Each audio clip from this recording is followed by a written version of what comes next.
Yeah, so I started recording again.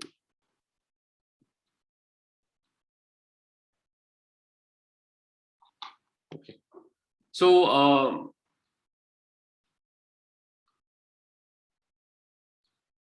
so what I'll tell you is that regular secondary structures are your alpha helix or simple helices and beta strands.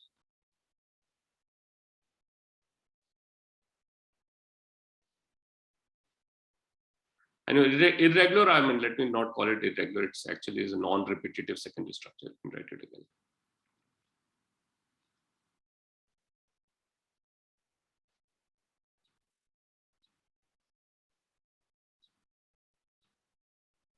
Are your loops, turns. Now, can you tell me why is it called a regular secondary structure and these are non-repetitive secondary structures? Any idea?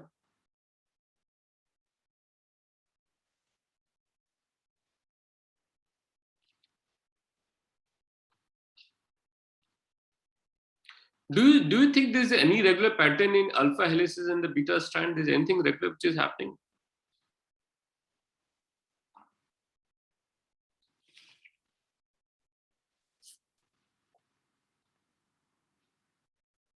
Any guesses? Sir, probably the orientation, 3D orientation of the residue, like peptide bond is in alpha helix, going in like a turn and repeating the. If we compare with the circle, they are repeating a. Good point. Yeah. So yeah, so there is some repeat that is happening in alpha helix and the beta strand, and he said there is some pattern that you can think because you're trying to visualize it. You're explaining this to be a repeating pattern of some unit which is happening. Any other thing that you know of? So the hydrogen bonding. So due to hydrogen bonding, the repetition is caused between the structure of alpha helices and beta sheets, which makes it at a particular distance only. The pattern is repeating, and the phi and psi angles are also like unique. Good point. So the regular secondary structure are called regular secondary structures is basically because there is a repeat of a pattern that is happening.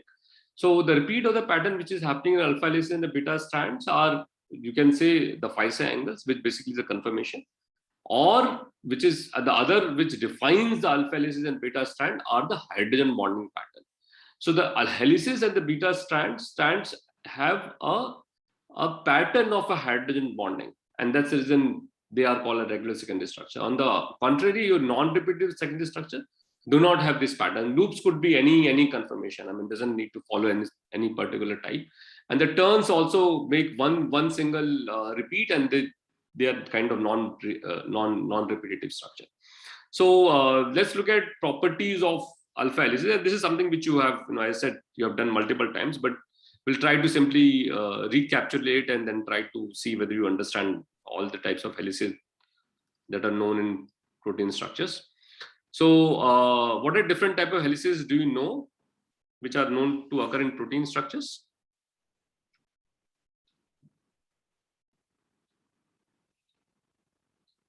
Okay. So one is called as a 310 helix, alpha helix,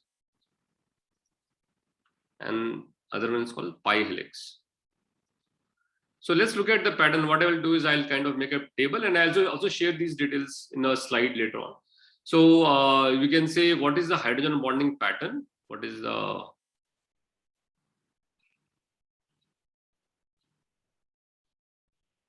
hydrogen bonding pattern?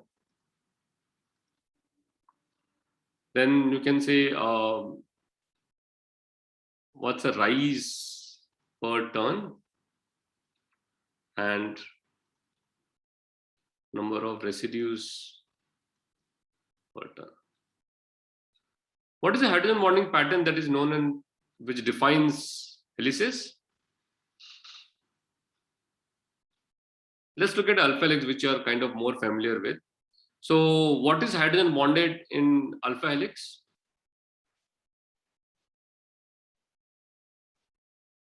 Intramolecular hydrogen. First to fourth.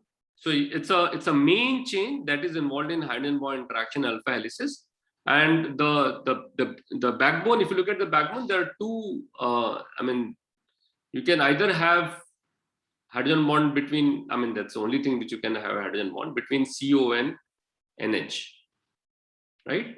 Where your donor is going to be your NH and your acceptor is going to be your oxygen, right? So this is the hydrogen bonding pattern which is present in secondary structure, in the backbone of a secondary structure.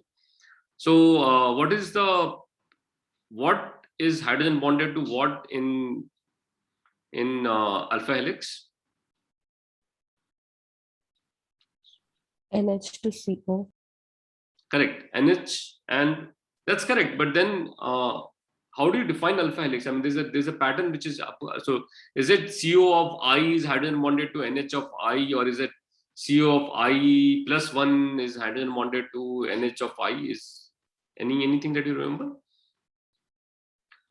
Typical defining alpha helix, all of you remember that, the hydrogen bond which is present in I and I plus 4, right? This is how you define. But a more correct way to define is to define your CO of I is hydrogen bonded to your NH of I plus 4. And what does I tell you? I tell you is the residue number. So you put whatever number you want. If you put 1, this will become 5. That means my first residue, carbonyl oxygen, is hydrogen bonded to my the hydrogen which is to the amine hydrogen. Okay. And what's a rise per turn? It's around 1.5 angstrom per turn, and the number of residue per turn is 3.6. Right? What about 310 helix? Excuse me, sir. Yeah. So can you explain what do you mean by rise per turn? Rise, so if you imagine, so all this, something about helices, which is that there are kind of right-handed helix, right? So rise per turn, that means the rise per residue should be not, you see, the rise per residue, and then you can also define rise per turn. So rise per turn is typically defined as, if you look at this pattern and you look at this repeat, whenever these things repeat, is a rise per turn. When you make the full turn, that's a rise. What I was talking about in this particular case is rise per residue. That means if I have one residue here, my second residue is here. Rise in terms of their if you define an axis, rise in the axis. So this is 1.5 angstrom. Okay.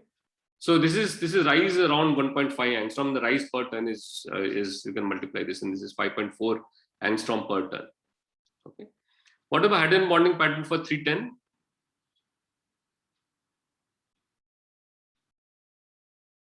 It's CO of I is hydrogen bonded to your NH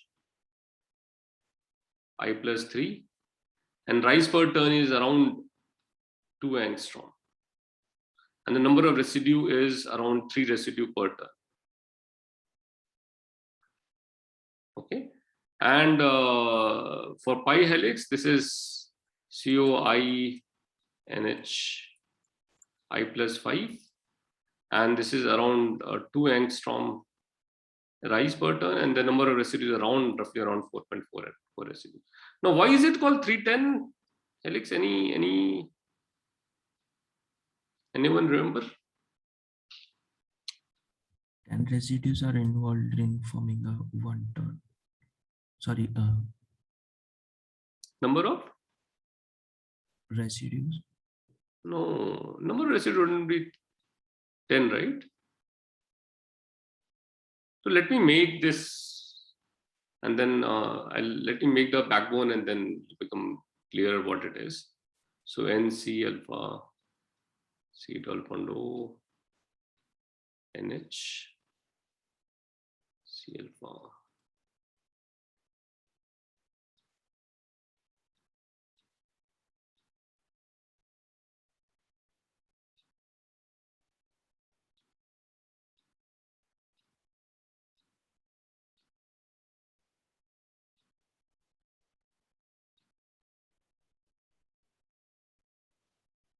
Right, so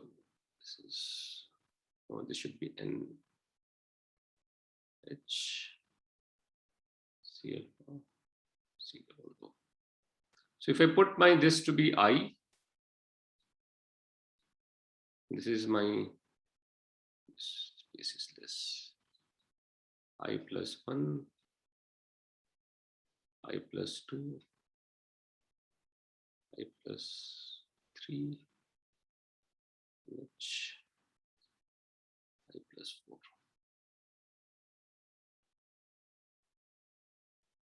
Right? So I'm saying my CO, that means this is I, that means I'm talking about this thing. This is my ith residue, and this is my I, right? This is hydrogen bonded to NH of I plus 3, right? So this is my I plus 3 residue. Correct? So this is my second I plus 1, and this will be I plus 2, and this is I plus 3. So you're saying that this is hydrogen bonded to my I plus 3 NH, right? So the number of intervening atom that you're looking at, 1, 2, 3, 4, 5, 6, 7, 8, 9, 10. Okay. So including both the start and the end atom. So the 310 essentially says the number of intervening atom, including the start and the end of the atom, which is involved in hydrogen bonds. So this means this is my 1, 2, 3, 4, 5, 6, 7, 8, 9, 10. And this is called 310 helix, right? Now, if you look at your alpha helix, this will be, what will be for alpha helix? Will be 1, 2, 3, 4, 5, 6, 7, 8, 9, 10, 11, 12, and 13. Because this is my I plus 4 hydrogen, right? So then this is making a hydrogen bond to this particular. And this is, so alpha helix is also called as 313 helix. And similarly, your pi helix will become 316 helix. Okay, if you want to define in this terms of 3, 310, 316, and so on and so forth. Okay, and what's a repeating phi angle that you have for alpha helix? And so if you look at, so if you, I will probably switch to slide presentation because the image will be clear over there. Let me do this. Let me stop this and then start sharing there.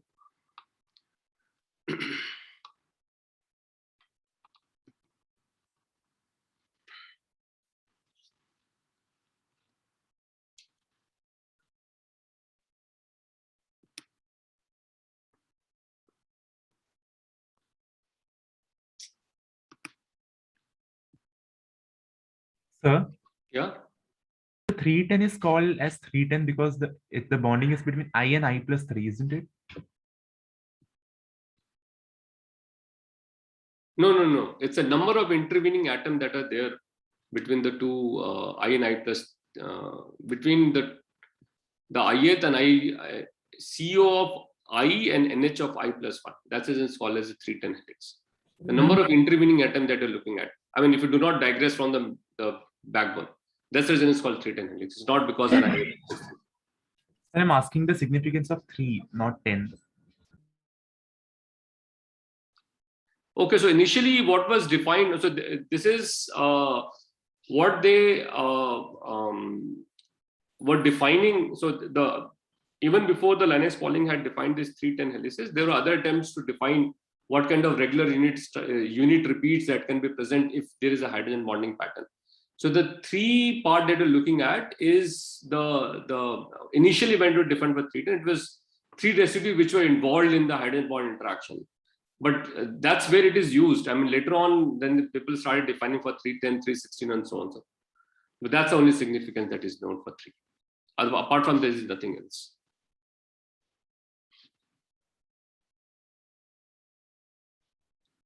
Okay, let me start my slide share.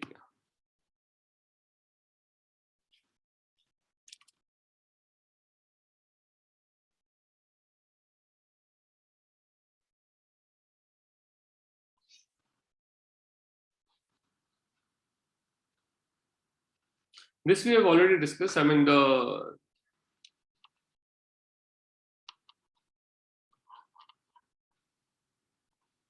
what are regular secondary structures and what are non-repeated non-repetitive secondary structures, and we'll worry about this. I mean, how do you assign secondary structure and how do you predict secondary structures? Okay. So if you look at I mean, this is again something known, is that you have a right-handed alpha helix, and why you don't have a left-handed alpha helix? So we'll do this a little exercise in the practical session.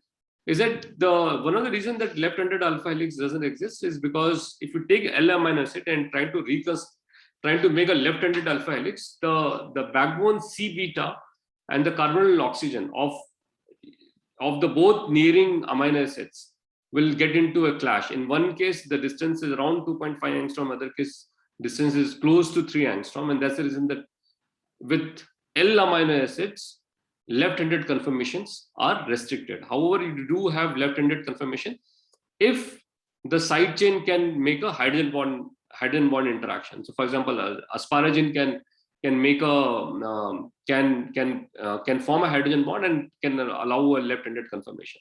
But those are for some amino acids. Not all amino acids can take a left-handed conformations.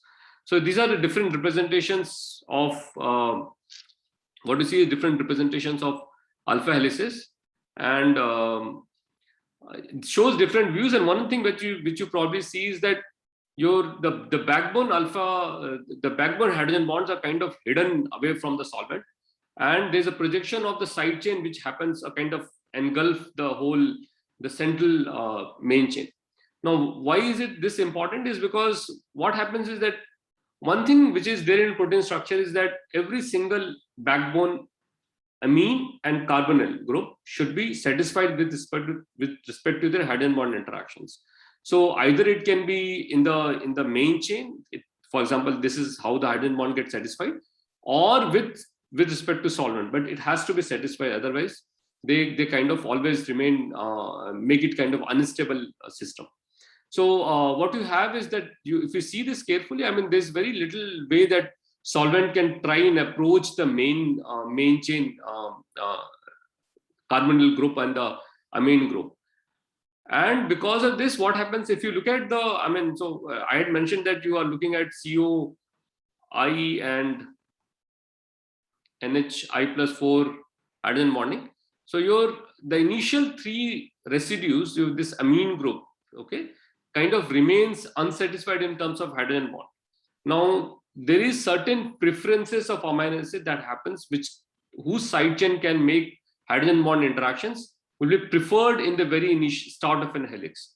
And people have studied these things, and these are were defined as N-capping motifs in helices. That means the helices start with certain preference of amino acid. It doesn't mean that it starts with certain amino acid, but there's certain preference of amino acid that happens in terms of in the way that helices start. And the same thing happened towards the end. I mean, you have towards the end, you will have 3 carbonyl group which will be unsatisfied in terms of their hydrogen bond interaction. What has been seen is that these unsatisfied carbonyl group will get involved in a main chain hydrogen bond interaction with some other part of a protein. But it's at all the backbone carbonyl group and the amine group need to be satisfied in terms of their hydrogen bond interactions. So this is different views, and you can see the side chain kind of projecting out. One thing is that which you have seen in the Ramachandran map is that the repeating phi psi angle is minus 57, minus 47 phi psi angle here, or you can also define minus 60, minus 50 for alpha helices. For 310 helix, this is around minus 49, minus 26, and we'll see this if you repeat this pattern. I mean, even if you do not make any hydrogen bond interaction, it will end up in giving you the right-handed alpha helix, either 310 or the pi helix. So another thing which you will see, the difference between the most commonly observed secondary structure that you have is alpha helix, followed by 310 helix, and then very rarely that you see a pi helix. In terms of packing, I mean, the alpha helix kind of really optimally packed. The central, there is no absolutely no space for the solvent to enter. In case of 310 helix, it's very tightly packed, and that's the reason that you will see typically the 310 helices occurring at the end of an alpha helix. That's our kind of a make. 310 helix doesn't get very long alpha helices. They make a very short alpha helix involving residue, typically less than 6 to 7 amino acid. On the contrary, alpha helices, I mean, they have, you can see they have a kind of a space in the central, and that's the reason it becomes not a very stable system. However, alpha helices are known in protein structures very rarely, but they are known, and they do not also make a very long extended pi helices. And the repeating phi angle for a pi helix is around -57 and -17. We'll see that you can construct these helices by in the practical class and see how these helices differ from each other.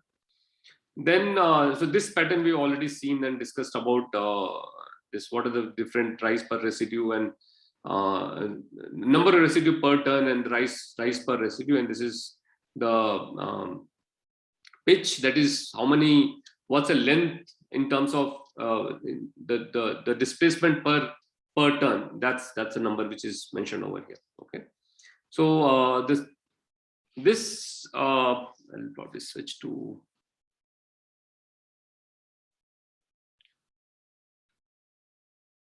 whiteboard again, and then okay. So since it's around 3.6 residues per turn in alpha helix, the typical rotation that you can actually have in alpha helix is around 100 degree. Okay, so that means if I have one residue here, if I start my first residue over here, my next residue would be around after 100 degree. Okay, so this is my residue A, and then my next residue will be placed at around 100 degree, and then my next residue will be placed around another 100 degree, and then 400. So you can technically connect these things and keep continuing like this. And this is what is known as the helical wheel. So the significance of helical wheel is if you want to construct alpha helices having a certain properties. For example, if you want to construct a helical wheel, if you want to construct an alpha helix having amphipathic property, that means one side is hydrophobic, other side is water favoring hydrophilic, then you can use this helical wheel and design helices of that particular type. Okay, so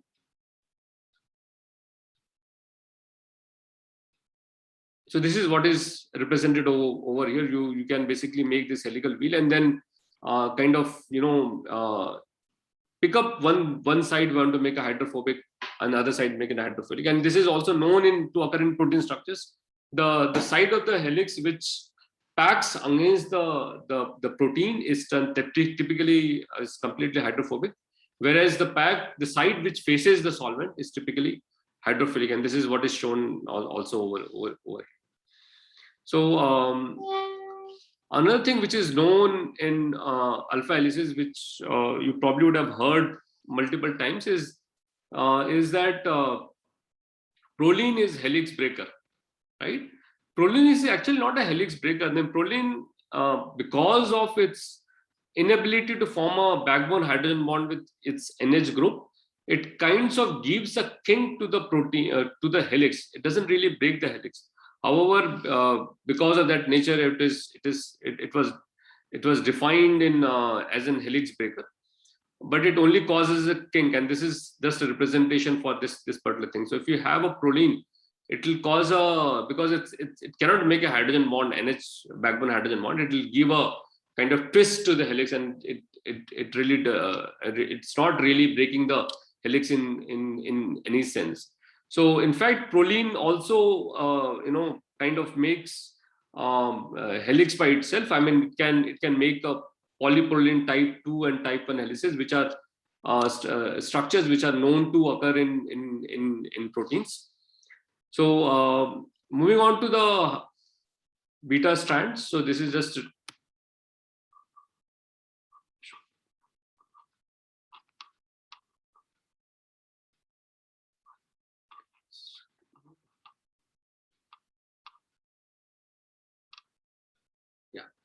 so what you are seeing is an anti-parallel beta strand which has a repeating unit of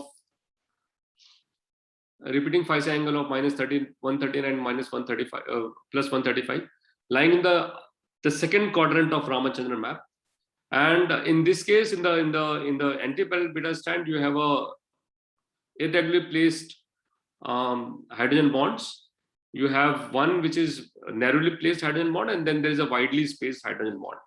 And if you look at the parallel beta strands, you have a evenly spaced hydrogen bonds between the two chains that you're looking at. And the way that you know it's a parallel anti-parallel beta strand, it's simply looking at the direction of N and C that is present in the beta strands. This has a kind of repeating phi psi angle of minus 119 or minus 120 plus 120, and this is also lies in a second quadrant of Ramachandran map. The parallel beta strands give rise to the parallel beta sheets, and anti-parallel beta strand give rise to anti-parallel beta sheet. So this is just showing a 2, but it actually eventually makes the whole sheet. So one thing which is known, the bigger difference between anti-parallel and parallel beta sheets is that in the case of parallel beta sheet, because of it's a little bit kind of staggered hydrogen bond interaction that is present in this. You typically have the number of the beta strand that you need to have in a parallel beta strand is somewhere around 5, whereas the anti-parallel beta strand can be stable even with a two single strand, and you do not need multiple strands for it. And in case of anti-parallel beta strands, you typically can have, it's a beta plated sheet. You have the side chain which are projecting both up top and the below of the backbone, and you can in the anti-parallel beta strand you have it can occur by itself in the solvent. That means both sides can be hydrophilic, whereas in the parallel beta strand what is seen is that it typically kind of occurs in the core of a protein, whereas the one side is completely hydrophobic and the other side is kind of hydrophilic or exposed solvent, or both sides can be completely hydrophobic. So it's kind of more tightly, it's more present in the core of a protein rather than present on the outside of a protein. So this is the parallel beta sheets and the anti-parallel beta sheets. Now, if you come to, so this is just a representation for anti-parallel and beta parallel sheets. What you typically see is that anti-parallel beta sheets are not kind of lying really straight. They have a twist to it, and this is typically a kind of a right-handed twist.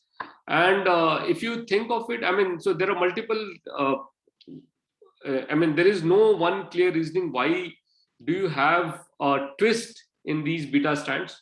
What is understood and what is kind of an accepted understanding is that such a twist allows a more favorable hydrogen bonding, and that's as in there is a twist that is present in a beta strand.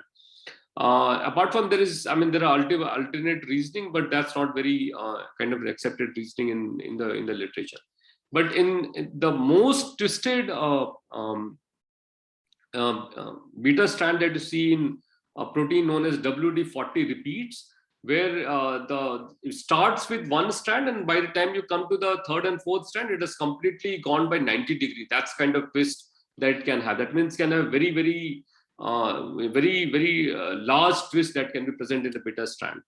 So this is about a strand, and the loops and the turns form a very important basis because they allow if you consider a helix kind of going and it can keep continuing going, it doesn't repeat itself. It doesn't turn back. It cannot make a globular protein. So turns and the loop allow the protein to kind of fold back on itself and give it the globular characteristics to it. So people have looked at the turn, and turn are non-repetitive structures. That means they make one particular pattern and they don't repeat the pattern again and again.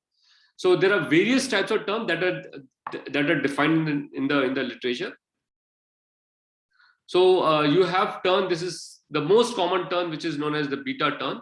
which is the interaction between your I and I+3 residue. So your CO of I is interacting with your NH of I+1, and this is a hydrogen bond which is present. And there are multiple studies which has kind of defined various types of beta turns. I'll show in the next slide. And then you have the another. This is a very tight turn where you have I and I plus.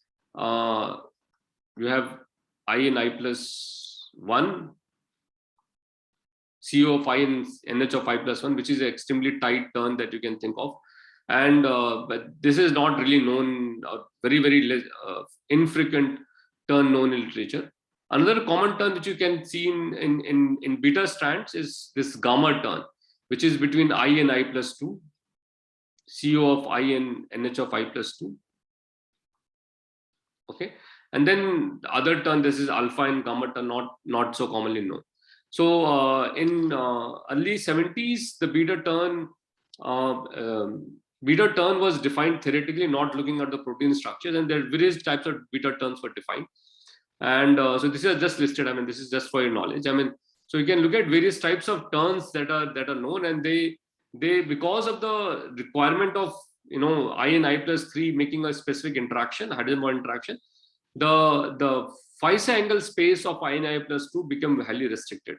So and so these are kind of theoretically obtained Phi angle which was suggested, and because of these restricted Phi space, certain residue can only occupy certain position or are preferred at certain position. For example, if you look at -60 and I plus in the type 1 and type 2 turns, the proline can occur at these positions, are kind of favored at these positions. So and then you have other non-repetitive structures, which is you have loops which are kind of can any pattern of a Phi angle. So so loops also allow the protein to turn back, and loops are very important because I mean, if you're looking at a protein, if you're looking at enzymes, in many cases these loops kind of act as a lid, which will kind of fold back on the binding set, allow a particular ligand to bind and can undergo a catalysis. Now, if you think of a particular problem, and let me see whether you can imagine a situation when the Linux Pauling hadn't given you the information that there's something called an alpha helix having a pattern of I and I+4, and in case of beta strand, you have a hydrogen bonding pattern that is present between two adjacent strands, which is hydrogen bonding. So if you do not know this information, given a protein structure, can you still derive the pattern present in them?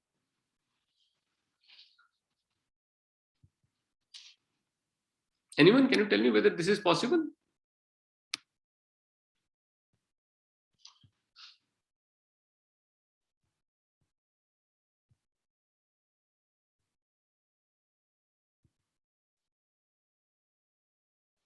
So if the Linux Pauling wouldn't have told you about the hydrogen bonding pattern, can you still find the pattern in if I give you protein tertiary structures today?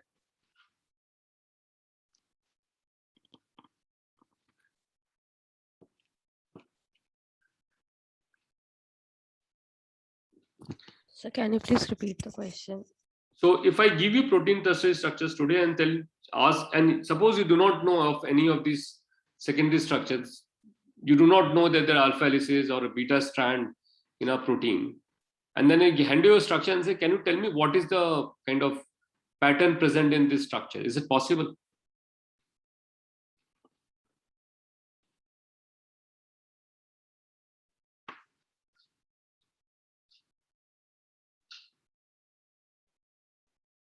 Is this feasible?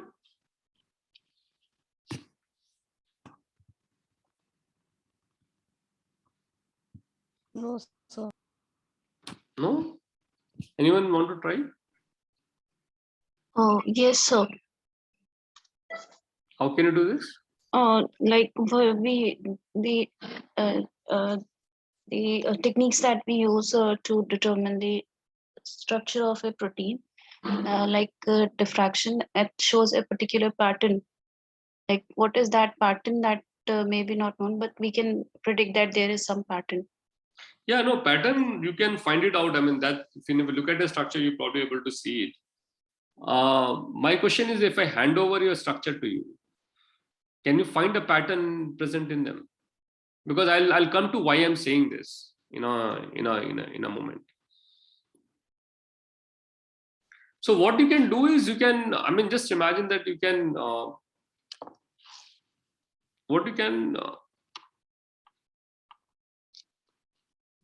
you can take, let's say I can take I'm just taking a stretch, an overlapping stretch. So suppose I take 1, 2, 3, 4, let's take 6 residue at a stretch. Let me write something more. 8, 9. These are residues, and for which I know, of course, the conformation of the protein. I can take a look at the conformation of 6 residues at a stretch. Okay, so I can define, I know, because I can calculate phi psi angle. I do not know of any hydrogen bonding pattern. I do not know whether secondary structure exists in a protein or not. I'm given a structure and asked to find a pattern. So what I can do is I can take this, 6 residue at a stretch, an overlapping stretch, 1 to 6. I can take 2 to 7. I can take 3 to 8. I can take 4 to 9, and so on and so forth. Right? What I can do is I can find let's say this is my overlapping stretch 1. This is my overlapping stretch 2. Overlapping stretch 3, and so this 3, 4. Okay, so I'm my overlapping stretch 4. So I can find the phi psi angle pair for overlapping stretch 1, because I can define phi psi angle.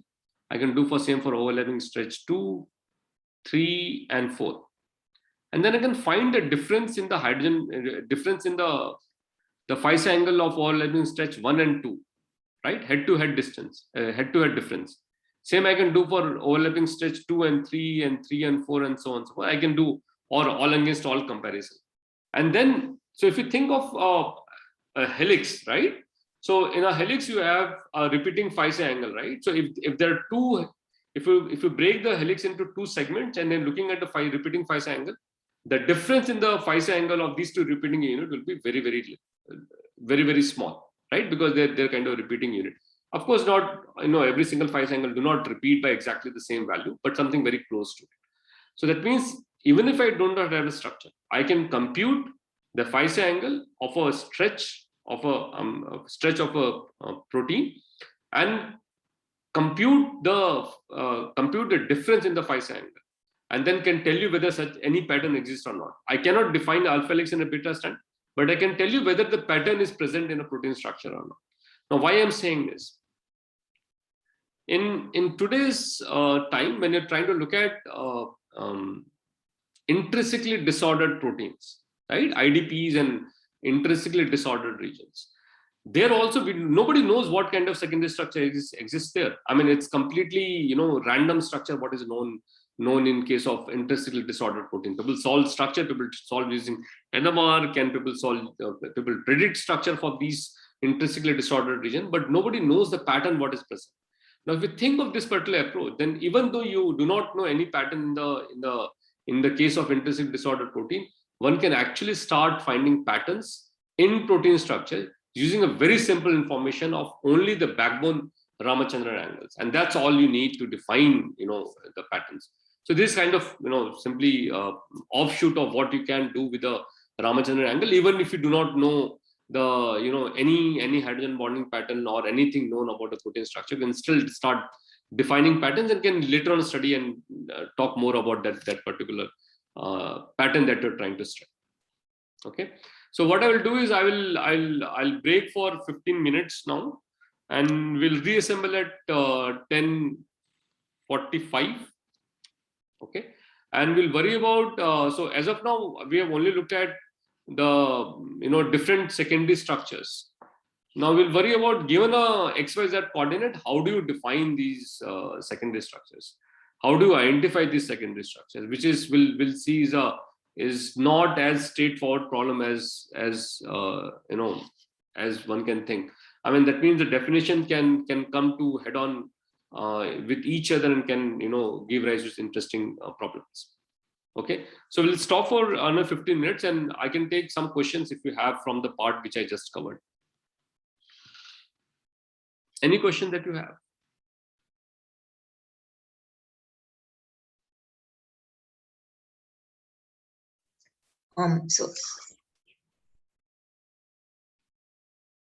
Sir, can you hear me? Yeah, please go ahead. For finding the patterns with the 5-psi angle, are there algorithms to look for specific patterns? So how do we go about that? Okay, so there are, one has to devise its own way in order to find the pattern. So for example, there are no set rules to how to identify pattern. In terms of globular protein structures, there is an approach which was a similar approach was used in order to define what is known as protein structure alphabets. What they did was they took I think it's a 7 residue long stretch. They took 7 residue long non-overlapping stretch. They identified the 5-psi angle and they computed what is known as the deviation between the two 5-psi angle of the two overlapping stretch, and grouped them, basically clustered these fragments into certain groups. And I think they have grouped around around 15 to 16 kind of repeating 5-psi angle that they see. Of course, you allow certain deviation within this, and they call this as an alphabet. So that means you can write a protein sequence not as an amino acid sequence, but rather write them as a conformational alphabets. So which is very interesting approach, and then can really abstract protein tertiary structures into these alphabets. That's one approach which is known. However, there is nothing else which is known in terms of algorithm to identify patterns in intrinsically disordered protein. Even for protein structure, global protein structure, this is the only thing which is known.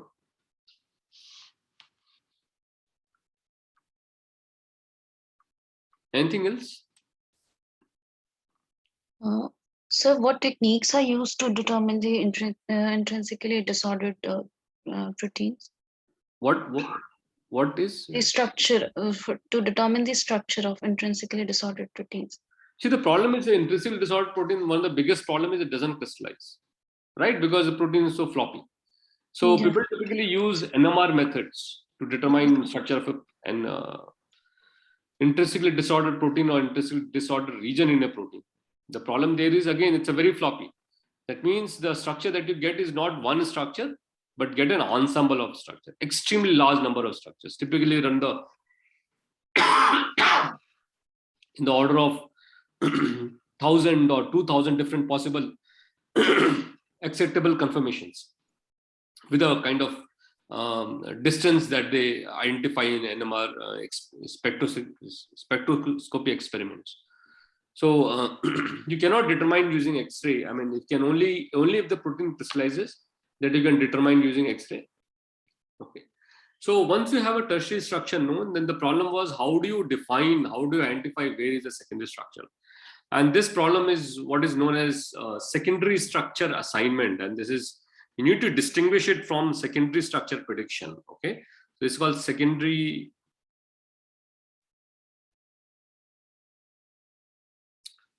structure assignment.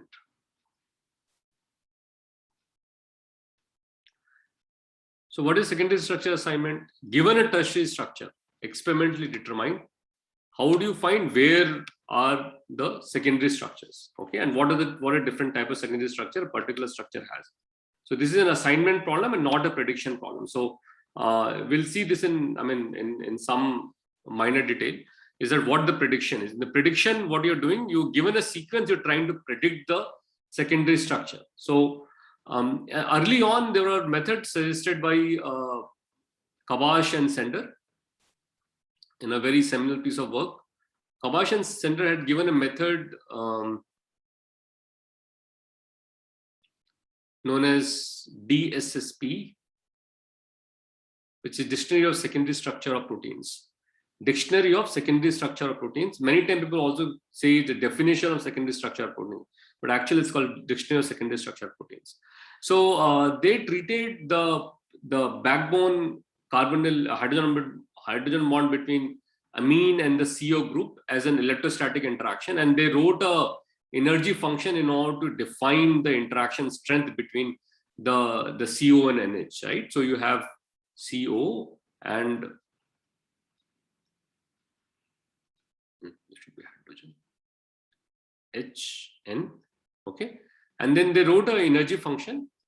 This is an empirical energy function of electrostatic interaction between your carbonyl oxygen and the hydrogen of amine group, okay, and this is given by this equation F Q1 Q2, and Q1 Q2 are the, so Q1 is a charge on the CO, so this is Q1 charge and Q1 charge, and this is on NH the Q2 charge, and this is given by your 1 by R of ON plus 1 by R of your CH minus 1 by R of OH minus 1 by R of CH and CN. Okay, and what is this RON, RCH?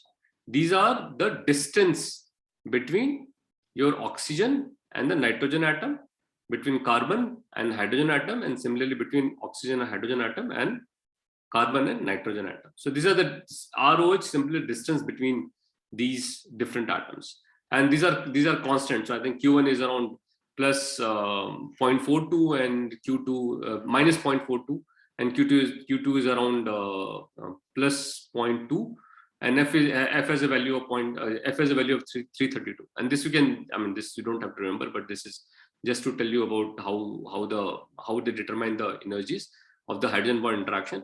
And if the energy is less than minus 0.5, okay, then kcal per mole, and then so if you find energy between your the carbonyl and the amine group to be less than 0.5, then you call them to be these two group in a hydrogen bond interaction. So what is done is that given a protein structure, you find all the backbone carbonyl oxygen and the amine group hydrogen, and then compute the energies of all possible pairs, okay, and then once you define the possible pair, then you go on to define patterns in these hydrogen bonding patterns, and from those hydrogen bonding patterns you define secondary structure, okay, define or identify secondary structures. So for the alpha helices, the following rule is used, or all kinds of helices, not really alpha helices, but for 310 and for pi helices as well. Okay, they basically define a basic unit, and this is referred to as N-turn. Now, what N-turn essentially says that if my ith residue carbonyl group is in hydrogen bond with my NH of either I plus 3 for 310 helix, this is for 310 helix, I have NH I plus 4 for my alpha helix, and NH I plus 5 for pi helix, right? So the pattern is, I mean, this is kind of repeating. So they define, so this is my N-turn. They call this to be N-turn pattern. So that means they'll find one such unit, and then if you have two such repeating units, then they start defining them to be in helices. And there's a very particular notation they tend to use. So they kind of use this notation of opening, I mean, this kind of closing a triangle bracket and this particular structure, and then so this is your ith residue, and this is I plus 3th residue, and anything else is simply will be given as will be written as 310 or alpha helix as the case may be. So they define one N-turn, and then if there are two such repeating N-turns, that will be defined as an helix, and we'll see this in an example. And now to define beta strands,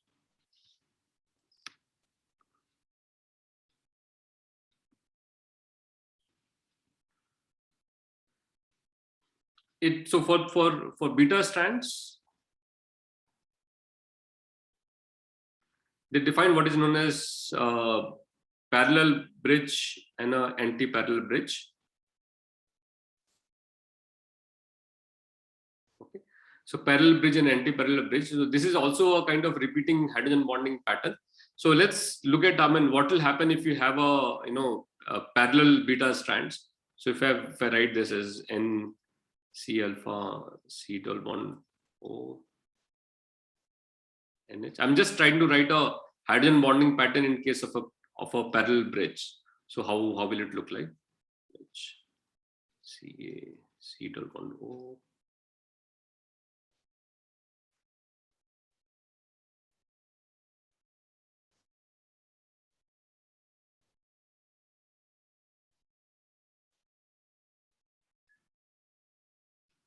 So if this is my this direction, I need to make exact replica of this for my parallel beta strand.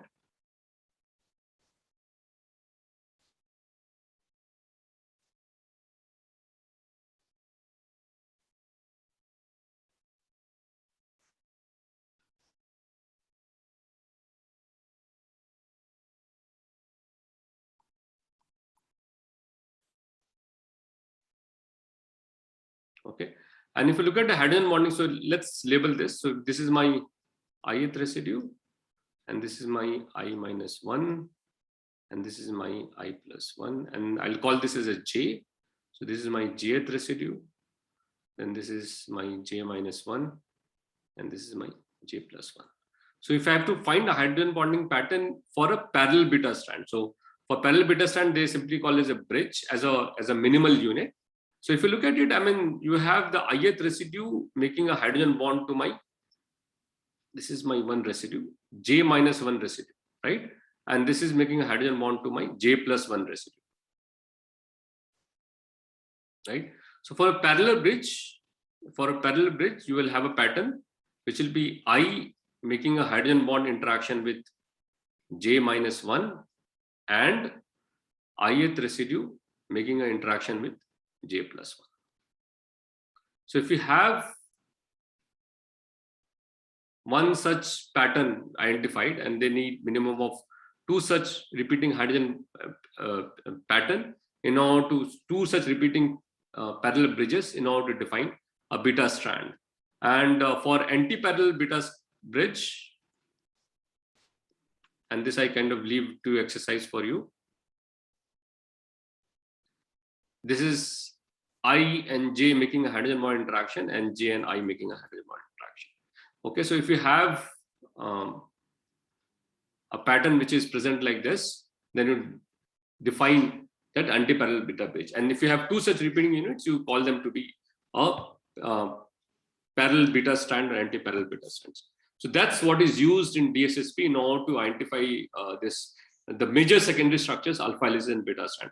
Apart from this, DSSP uses define other kind of structure, for example, turns and beta bends and so on and so forth, which I mean are kind of small units present in the protein structure, but these are something which is general set of rules which are used to define the major secondary structures. So let me stop this share and then go to my slide. Yeah, so this is I already discussed.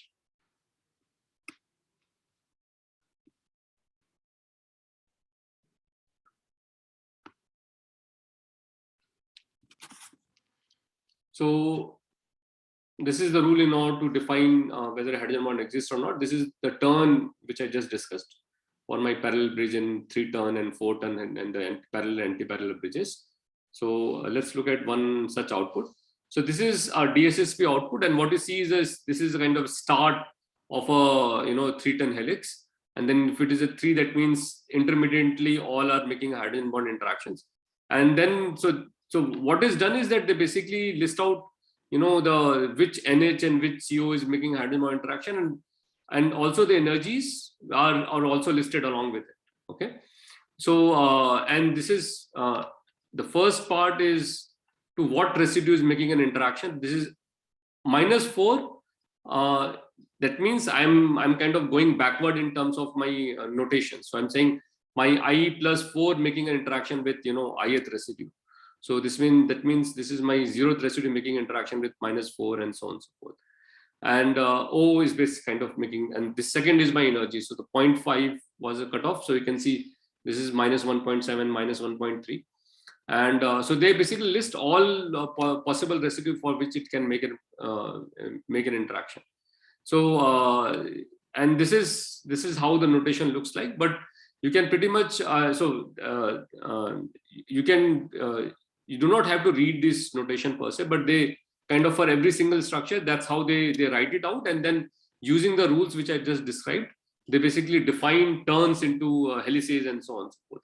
If the turn remains a turn, then they simply call it a kind of a beta turn if it's I and I plus 3, and if it is I and I plus 2, they will call it a gamma turn and so on and so forth.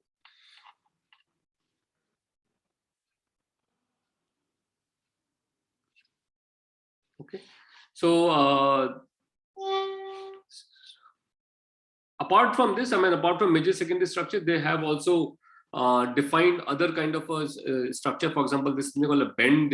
They compute an angle, but this is not something which you tend to use in typically. And turn is, which I already described. So turn, somebody is asking what the turn is. So turn are, if you have only one repeating pattern of a hydrogen bond and it doesn't repeat again, that's what it defined them to be a turn. So for instance, so if you have a hydrogen bond between I and I plus 3 residue, then you call this to be a beta turn, right? But you do not see this, I plus 1 making not a hydrogen bond interaction with I plus 4. That means this hydrogen bond pattern that you saw it once is not repeating by itself. And if it's not repeating, then you know this is not a 3-10 helix, and this will be defined as a turn. So okay. So once you define a turn, then you can basically use the phi psi angle in order to define them various types of turns, or type 1, type 2, if you're interested in it. And they also kind of have one single beta bridge, which I just described, a parallel bridge and a anti-parallel bridge. That means one single such hydrogen bond interaction between two adjacent strands, and that's it. It doesn't continue, and they call it kind of isolated beta bridge. That means there's one single hydrogen bond holding the two beta strands, two strands. I'm not really sure whether this is a beta strand or not. Apart from DSSP, there was another method which was developed known as stride. So in the DSSP, there was so DSSP basically assigns a secondary structure of a protein of a experimentally determined structure. But people who are also looking at the structure can also determine. That means I can visually look at it and say, well, this part seems to be a start of a helix, and this is kind of an end of an helix. And there was a kind of discussion going on how to remove the issues in terms of secondary structure assignments. For example, experimentally you say, no, this part seems to be a start of a helix, and DSSP would say, oh, no, this is not in the start of a helix. This is kind of you need to go one residue further beyond in order to start an helix. Because of this confusion, there was another method which was suggested by Frisman in later on, and this is known as stride. And what they had done was to, kind of improve a hydrogen bond energy term, and importantly, they had included hydrogen bond, included the torsion angle into it. That means they are using the phi psi angle information in order to define secondary structure. One of the very common problem which people have is that if you are looking at, if I have a repeating phi psi angle of -57, -47, I call this to be an alpha helix. This is kind of a really misnomer, and this should not be used as a definition to define alpha helices. What you need to define alpha helix is a hydrogen bond interaction. It's not the repeating phi psi angle is what gives rise to a secondary structure. Repeating phi psi angle is a pattern what you see into it, but hydrogen bond interaction is as a most crucial part to define a secondary structure. So stride was kind of bridge these two things together and use both the hydrogen bond interaction, which is the most important basis, and the torsion angle, which shows that the repeating pattern in terms of backbone conformation that is present in alpha helices. And so this is what was used, and they kind of kind of got to a better consensus between experimentalists who are trying to find structure and people who are trying to say that where my secondary structure start and secondary structure end. And this is still, I mean, to some extent, this is still kind of in a debated bit whether my start of a helix at one particular residue, there can be still be disagreement between different methods. Where does my secondary structure start? Okay, so this is the two methods which are used in secondary structure assignments. Okay, so someone is asking what this greater than and less than sign represents. They simply represent the start. So if I'm looking at my, let me say it again. So what you're looking at over here is this, the greater than less than symbol is saying this is my I and I plus third residue. That's what they represent. So instead of writing it, where does it my hydrogen bond start and for which it is interacting with? So that's what it is indicating. So this is my I and I plus fourth residue. The two residues which are involved in hydrogen bond are given this, less than symbol and the greater than symbol. Is it clear?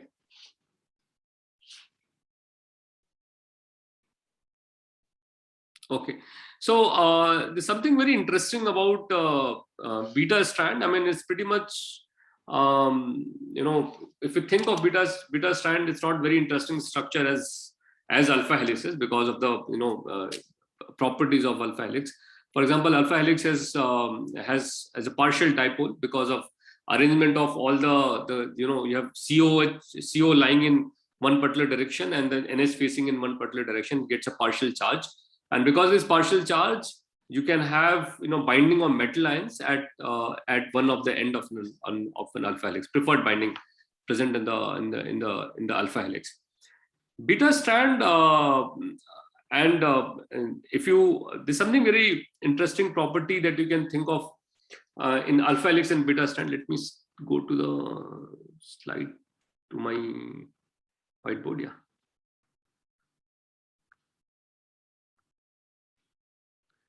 Let me ask you this and then see whether you can tell me some answers to this. Suppose I have an alpha helix, right? And if I pull my alpha helix, right? And if I have a strand, which are, let's say, put it anti-parallel beta strand, and this is my hydrogen bonds, and these are my hydrogen bonds in alpha helix. And if I'm pulling this particular strand out of it, right? Let me make a bigger arrow.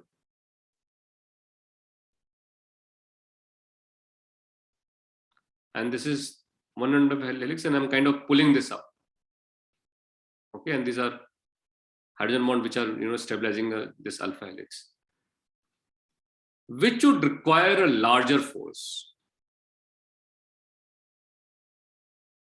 Anyone want to give a shot?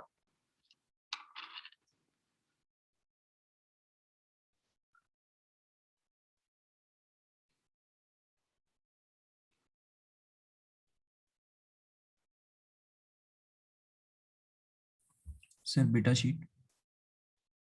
Why? Sir, if we look at the structure, if we are pulling one strand from the beta sheet, which is linked with the other sheet by many hydrogen bonds.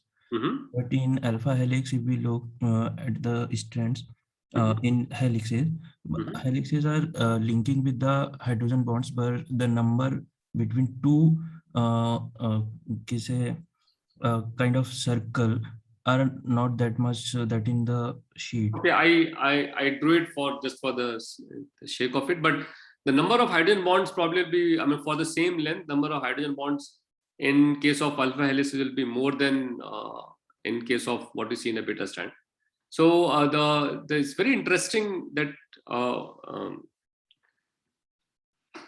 property of these hydrogen bonds which are lying perpendicular to my pull direction.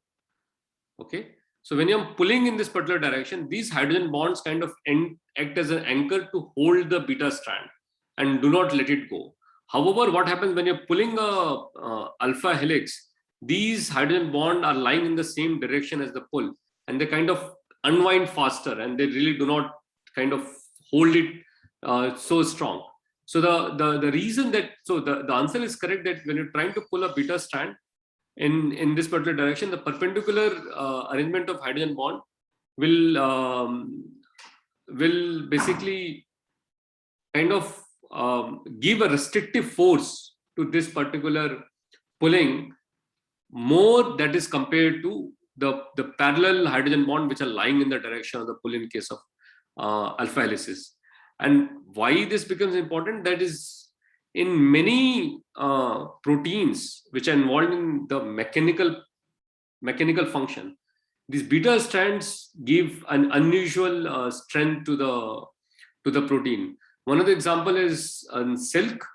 Silk have arrangement of something which is known as nanocrystalline regions, which kind of consist of these anti-parallel packed beta sheet structures, and the strength of the silk comes because of this small beta strand regions, and these hydrogen bonds act cooperatively in order to give the unusual mechanical strength to the silk protein. So this is something, this is just a kind of digression to show that the beta strand which do not seem to give much do not have much function compared to alpha helices, indeed are very, very important in giving mechanical strength to the protein. So they play a very important role in and this has been kind of explored quite a lot now in nowadays. So let me continue my slide. And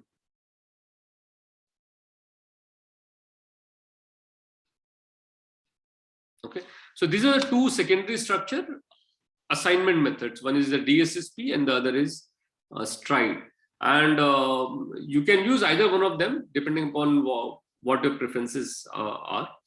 So I will move on to another concept in trying to represent protein structure as a two-dimensional object. Now this is something which is known as a contact map. So maybe I'll just define it here and then I'll explain it again in the white. So the contact map is basically what you, so I mean in early days when you did not have this fancy visualization programs, people wanted to still kind of abstract the protein structure in a 2D representation and study them. So one of the way that can be abstracted is that you can say the two residues to be in contact if the distances between the two residues is less than certain distance. If the distance is less than certain cutoff, then you call them two residues to be interacting. And once you start defining it, then you can make a 2D representation of protein interactions, protein residue interaction, and this is what is known as a contact map. So contact as a bare definition, if the two residues are lying have a distance less than certain cutoff, and this cutoff is you can vary whatever distance you want. So this becomes very powerful method when you're trying to also abstract protein in terms of protein graphs. Okay, so protein network, when you started studying them, then you can use the same definitions of protein contacts. But it was used for, I mean, it was used for a different purpose in early on. So this is just showing a two contact map. So it has, so if you're looking at the helices, you have helices, so you have all the diagonal light up. So if you have in contact between two residue, you kind of mark with a black dot and leave out the rest other dots out. So all the helices that you're looking at will lie on the diagonal, and diagonal of course are lighted up because you're talking about the same residue contact and they are kind of putting in the contact. And if you have another line which is lined up because of the anti-parallel beta strand, okay, so if you have a line which is perpendicular to your diagonal, this is the anti-parallel beta strand. And if you have something which is lying a little bit away from your diagonal but not touching the diagonal per se, is because of the parallel beta strand. And what you see apart from these small blobs of dots, these are all what are known as tertiary contacts, and these are very, very important in prediction of tertiary structures, and this will deal later in the class. So what I will do is I'll simply, I mean, I've already shown it to you. I'll do the same thing and define the same thing in the whiteboard, just to make it a little bit more clearer. So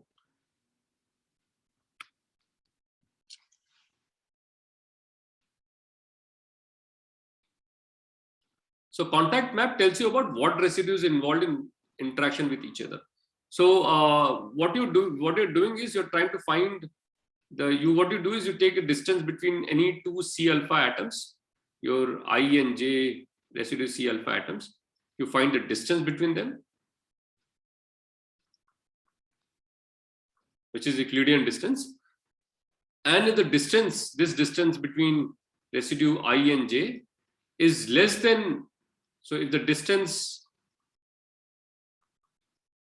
between residue I and J is less than some D cutoff, distance cutoff, okay, then you call them to be interacting or basically in contact. That's not use a word in contact.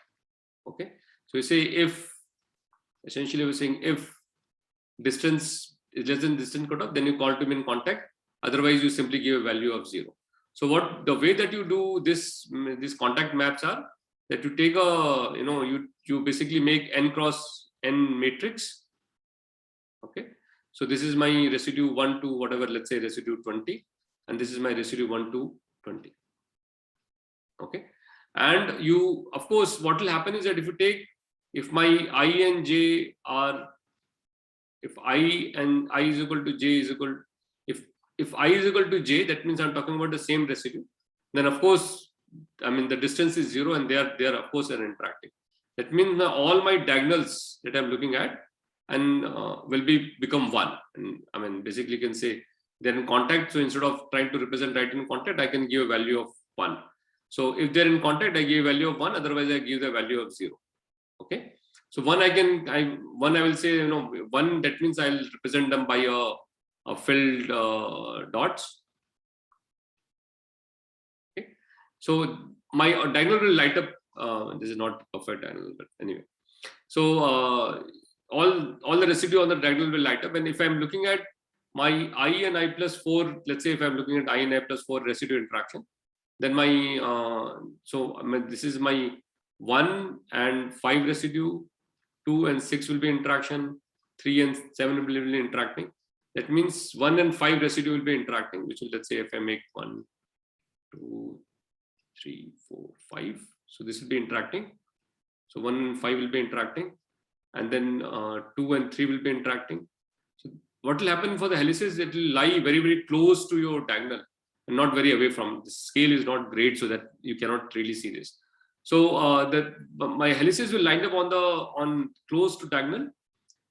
And for parallel beta strand and anti-parallel beta strand, because in a parallel beta strand, in the anti-parallel beta strand, I'll have a counting which will go in a reverse. That means I'll have 1, 2, 3, and then it will be like, sorry, this need to be going other direction. Let me do this again. So this will be, let's say 1, 2, 3 residue, and this will be around 10, 15, and 16 residue.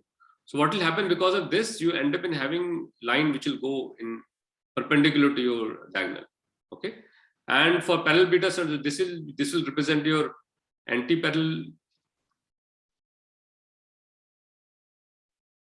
beta sheets, or strand actually, not sheet. Sheet is a combination of all these strands. And for parallel beta strands, you will have line which will lying perpendicular to it, but lying away from your diagonal. And the reason is that because it's not adjacent strand, you have strand which is lying a little bit away in the sequence. That is, it will lie a little bit away from the diagonal. So that's how you. So the point of contact map very initially was that you can look at a structure and then make a contact map. And then from contact map, you can tell, which are my secondary structures in the anti-parallel beta strand, parallel beta strand, and helices in my protein tertiary structures. And however, this contact became very important and significant when you're trying to predict structure of protein, to a level that if you can confidently tell me all the residue which are involved in contact, I can pretty much build the topology of the whole structure. Okay. So that's the significance of a contact map. So I just want to finish with one particular thing, and I'll leave you with that. So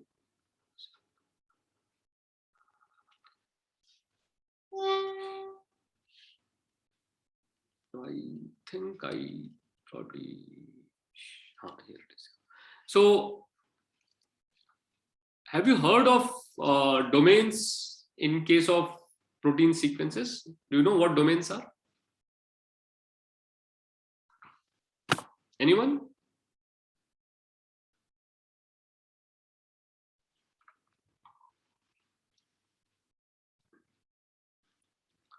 So, I mean, once people had started determining protein tertiary structure of protein, so one pattern, of course, that they had identified was the secondary structures.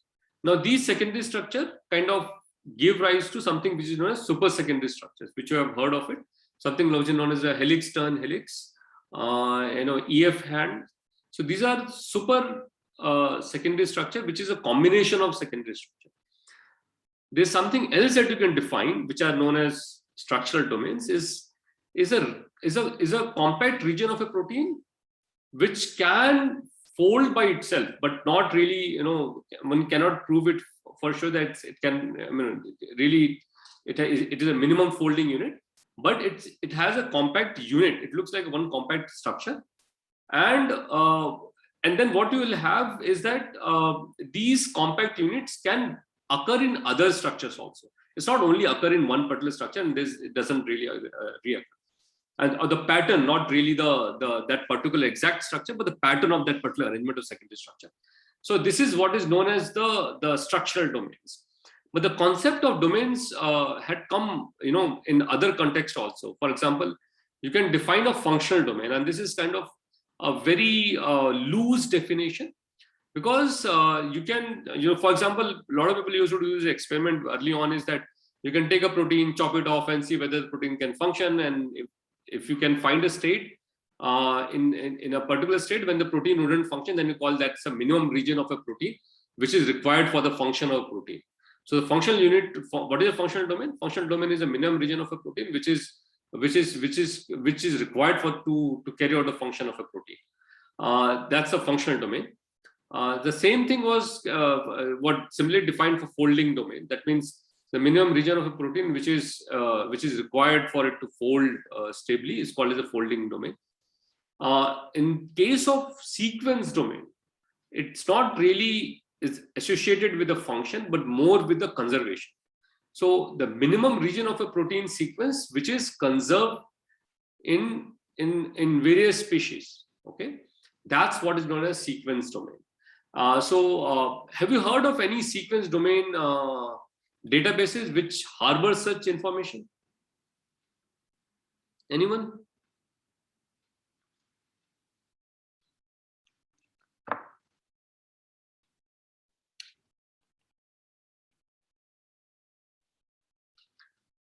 Do anyone know sequence domain database?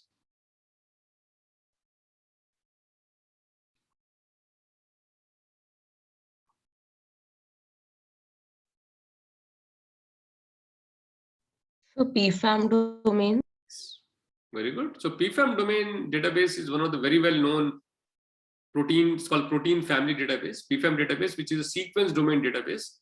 So basically, it has a compendium of all protein sequence domains. There's something also known as SMART database.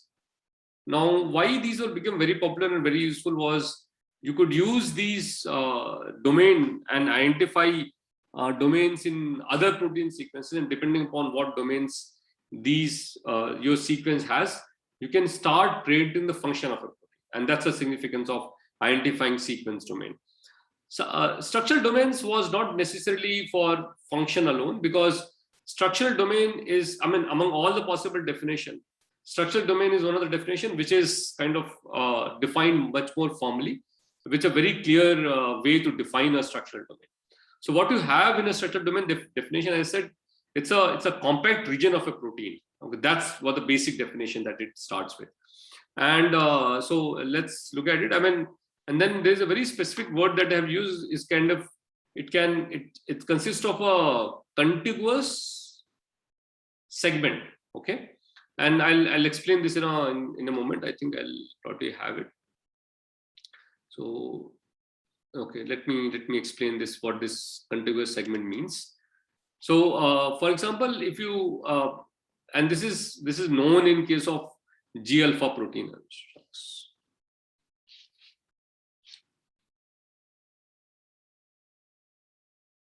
So in case of, I mean, that's one example. There are multiple proteins where you such discontinuous domain occurs. So one situation is that, so in the G alpha protein, what happens is that you have a small segment which which starts, and then what happens from here onwards, it goes on to make a separate domain, okay, and then comes back, this region comes back and then completes this particular domain, okay. And this is in case of G alpha protein, this is known as a RAS domain, and this is the arginine finger domain, okay.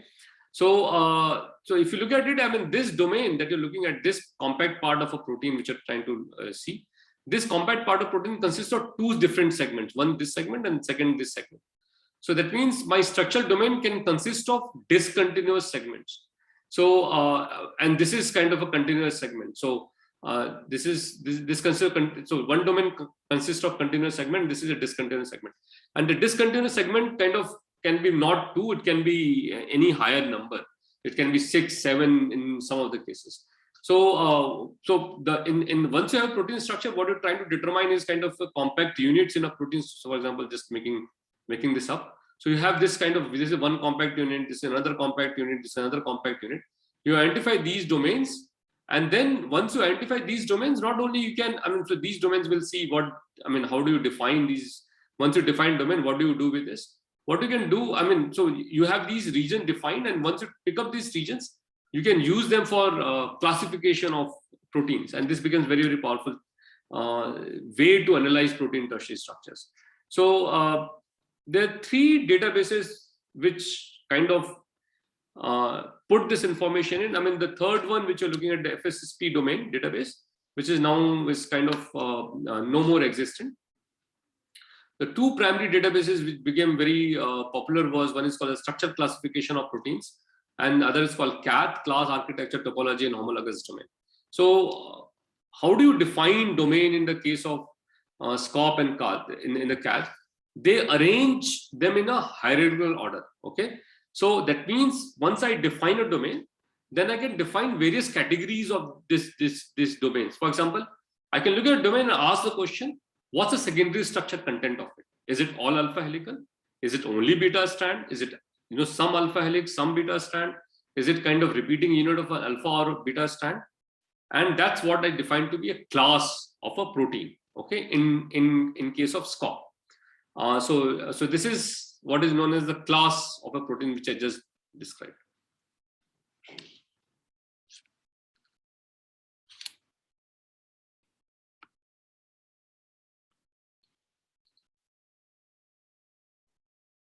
That means what's the secondary structure content? If it is mainly alpha helical, that means pretty much all alpha, some residues are turn and so on, don't worry about it. So you call them to alpha helix. If it is only beta strand, then you call them beta strand. If it is alpha, repeating unit of alpha and beta, so it's one alpha and then followed by another beta strand, another alpha helix followed by beta strand, then you call it to be an alpha beta class. If it is, some part which is alpha beta and some region alpha and some beta, some region beta, then you call it to be alpha plus beta class, okay. And then what you do is you look at this arrangement of secondary structure, how secondary structures are arranged in 3 dimensions, and also consider their connectivity.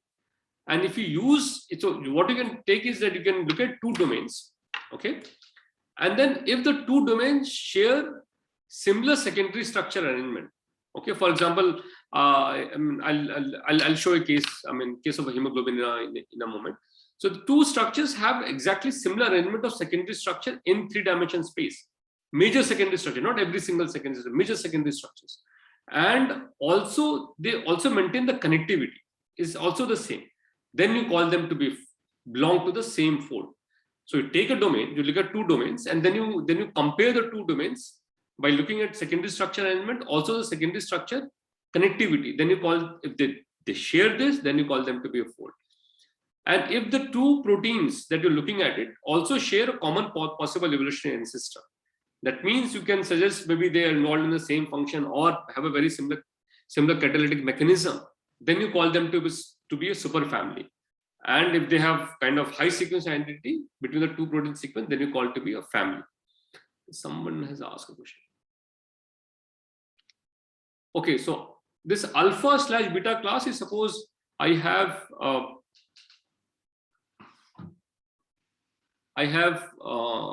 beta strand followed by alpha helix, and then a beta strand followed by alpha helix. This is what is known as an alpha / beta. Okay, so if you have a such repeating structure in your domain, then you call them the alpha / beta. And if you have kind of, some region which is alpha helical and then some region which is kind of beta strand, then you call such domains to be alpha plus beta class, belong to alpha plus beta class. So just to show, I mean, this case of family and superfamily and so on and so forth. So if you look at these two structures, the myoglobin and hemoglobin, they have a high sequence identity. And if you look at secondary structure arrangement and also connectivity, they look exactly the same, right? I mean, so they both are domains, and they also share high sequence identity. Because they share high sequence identity, you call them to belong to the same family. Now, there's another protein called L-phyocyanin, which is involved in a very similar function as hemoglobin and myoglobin. Okay. And if you look at, I mean, just you forget these two helices.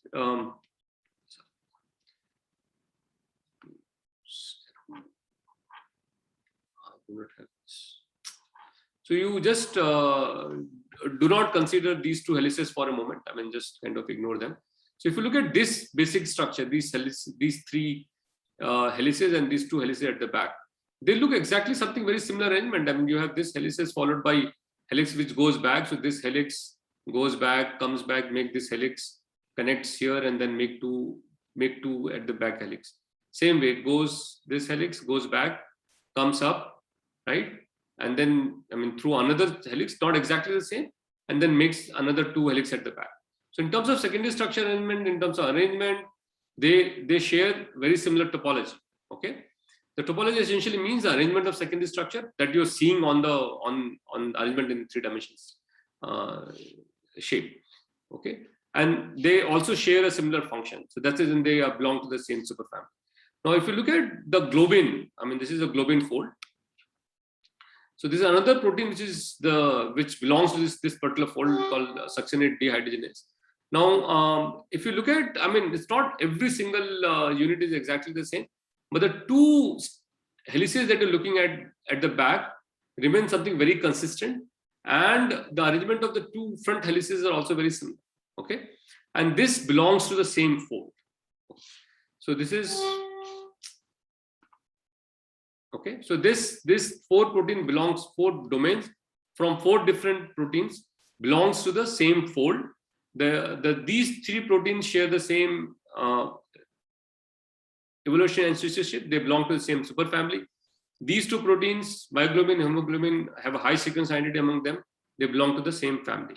So this is the classification of protein structural domains, and this becomes very, very important. Is that if you are trying to ever predict structure of protein, how well you're able to determine or identify the similarity in the topology that you can exploit in now trying to both predict function as well as fold protein tertiary structures.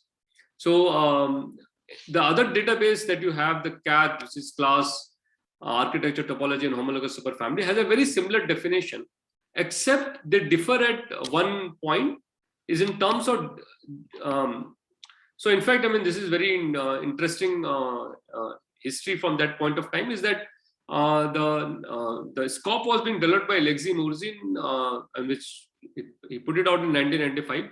At the same time, the Janet Thornton group, which was proposing this CAT classification of protein structures, was also were doing this classification at the same point of time.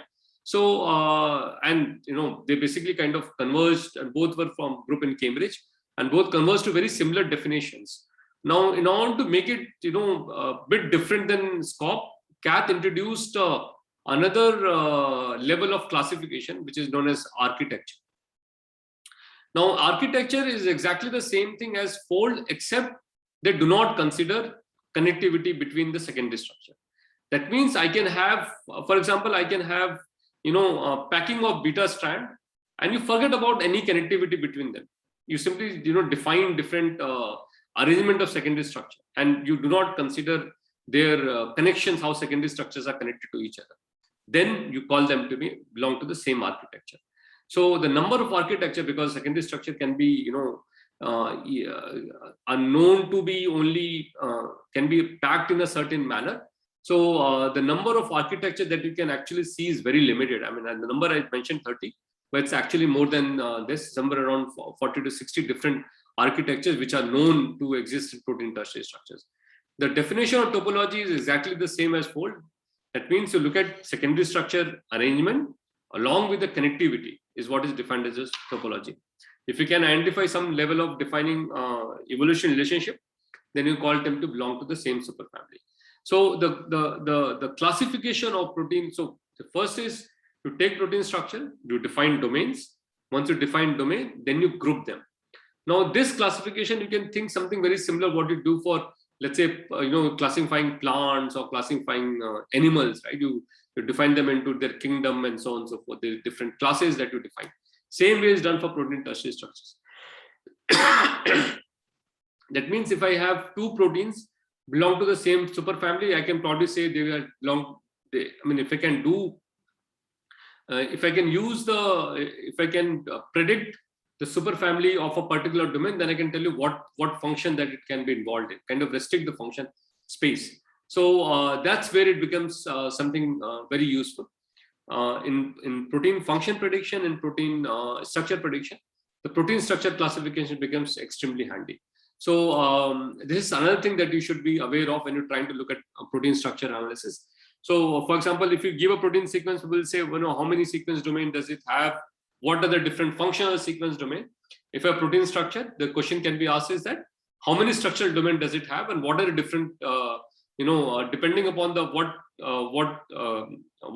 fold does it belong to, what superfamily does it belong to? Can you tell me the function of the protein? So this is one of the reasons of classifying protein structural domains. So with this, I mean, that's the only thing which I want to cover, and then rest we'll see in the next class is trying to you use Chimera to build simple structures. Also change the phi psi angle and see, I mean, changing one single phi angle, what kind of catastrophe can it bring about? And also worry about how do you align protein structures. We have done alignment of protein sequences with Needleman-Munch. Can you also do the same thing for protein tertiary structures? That's what I want to cover for this particular class. Any questions that you have for this particular section?